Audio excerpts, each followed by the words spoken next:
Part 2 of Unit 0 review.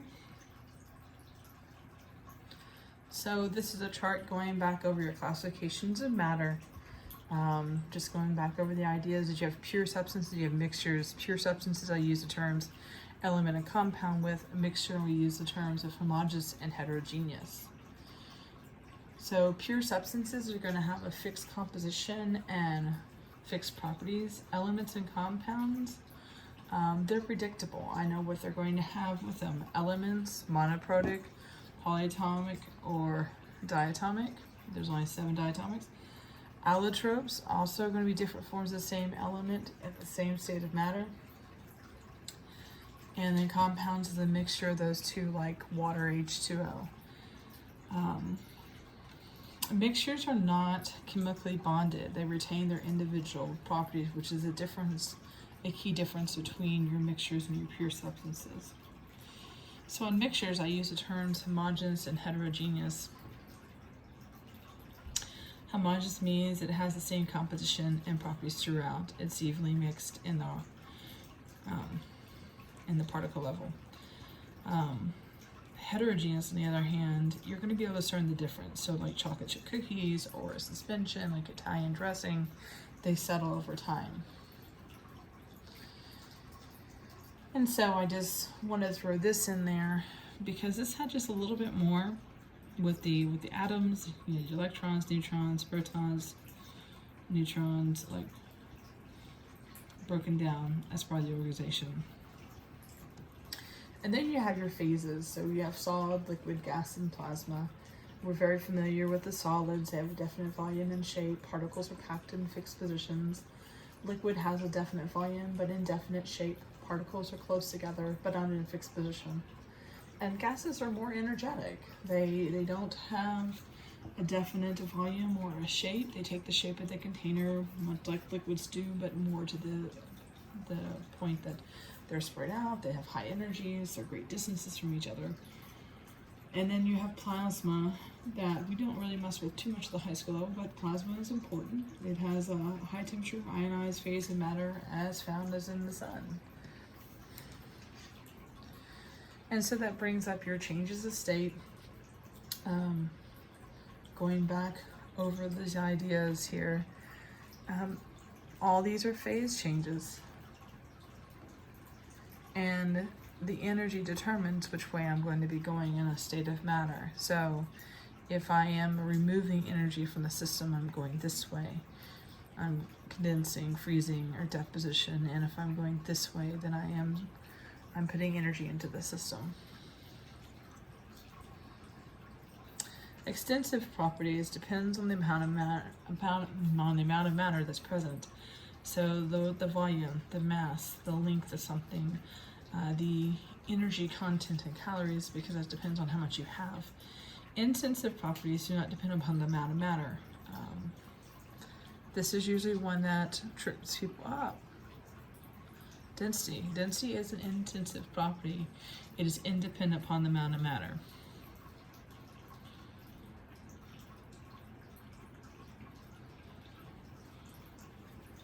Boiling point, melting point. No matter how much I have, that melting point, that boiling point is still going to be the same, even if I've got a little bit or a whole bunch of it.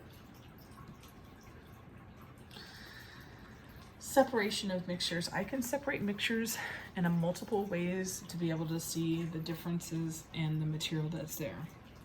So one of the primary ones is chromatography, and you guys are expected to be able to understand what chromatography is and know when to apply it to what scenario.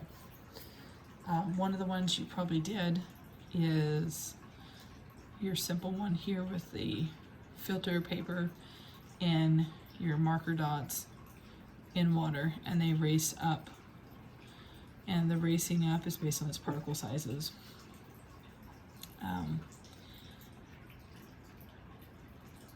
You also have gas chromatography, mass chromatography, but those all rely on machines to be done with. Then you also have density is another way that I can separate mixtures.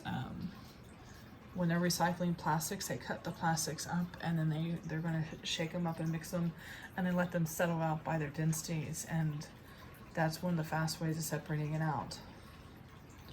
Decant means to pour off the liquid so I can do a reaction, and I have some material that precipitates down into the solution, and now I'm going to pour off the liquid so that I can get the rest of that material. Reminder about density. Density is mass over volume.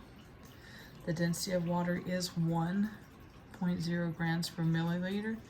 And that is very important to you. You're expected to know that and know how to recall that information.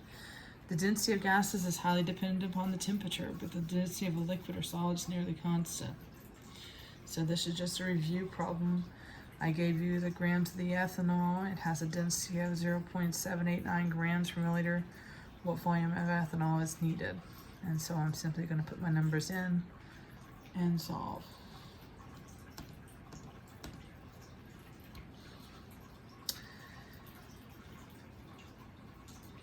So again, the key thing about mixtures is that they maintain their identity, and they may be separated by physical means or physical changes. You don't need chemical reactions because they're not bonded together. Magnetism is another way that I can separate them.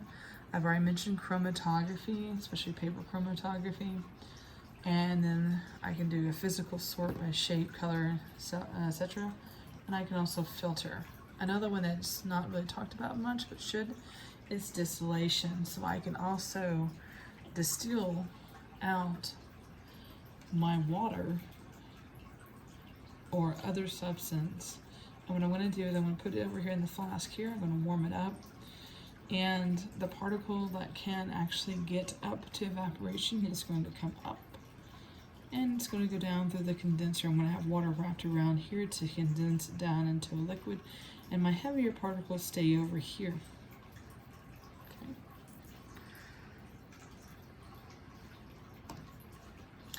Another way that y'all probably did was electrolysis of water. And this can be done with a simple 2 pencils, water. You add a little bit of salt to help with the reaction, and hook it up. Hook the pencils up to a 9-volt battery, and you'll start separating them into hydrogen and oxygen. And you can also collect that to verify that and test for it.